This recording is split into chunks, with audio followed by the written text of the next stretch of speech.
ఈరోజు మనం ఆర్థరైటిస్ అంటే జాయింట్ నొప్స్, మోకాళ్ళ నొప్పులు, మెడల నొప్పులు, నడుము నొప్పులు, ఇట్లా రకరకాల జాయింట్స్ మొత్తం పెయిన్స్ వస్తుంటాయి. ముఖ్యంగా ఈ కాలంలో దోమలు కుట్టడం వల్ల కానీ ఇట్లా అలాంటి డెంగ్యూ ఇట్లాంటివి ఏమైనా వచ్చినప్పుడు, ఇన్ఫెక్షన్స్, చికెన్ గున్యా వచ్చినప్పుడు ఈ జాయింట్ పెయిన్స్ ఎక్కువ అవుతుంటాయి. అది కాకుండా కామన్గా వచ్చే జబ్బులు ఉంటాయి అన్నమాట. వైరల్ ఇన్ఫెక్షన్స్ కాకుండా అవి ఏంటంటే ఒబేసిటీ వల్ల, ఊబకాయం వల్ల మోకాళ్ళ నొప్పులు వస్తాయి. ఎముకలు అరుగుదల ఏర్పడినప్పుడు కూడా ఆస్టియోఆర్థరైటిస్ అన్నది అలాంటి సమస్యలు కూడా కంటిన్యూగా ఉంటాయి. దానికి సీజన్తో పని లేదు. అంటే చలికాలం కొంచెం పెయిన్ ఎక్కువగా ఉంటుంది. అంటే పెయిన్ గోళీలు వాడకుండా హోమియోపతిలో మంచి మందులు ఉన్నాయి. ఇన్ కేస్ అప్పటికి రిలీఫ్ అంటే ఎప్పుడో ఒకసారి దాన్ని టోటల్గా తగ్గించుకోవచ్చు. పెయిన్ గోళీలు వాడకుండా టోటల్గా నెలకు 1-2 వేసుకునే అవకాశం ఉంటుంది. దాన్ని కూడా తగ్గించుకోవచ్చు స్లోగా.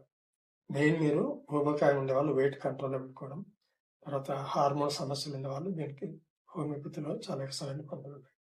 అంటే ఇట్లాంటి ఆర్థరైటిస్, రుమటాయిడ్ ఆర్థరైటిస్ కానివ్వండి, ఆస్టియోఆర్థరైటిస్, సోరియాటిక్ ఆర్థరైటిస్, గౌట్, వీటన్నిటికి కూడా హోమియోపతిలో ఎక్సలెంట్ మందులు ఉన్నాయి.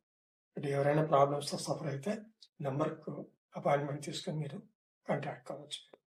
నమస్తే.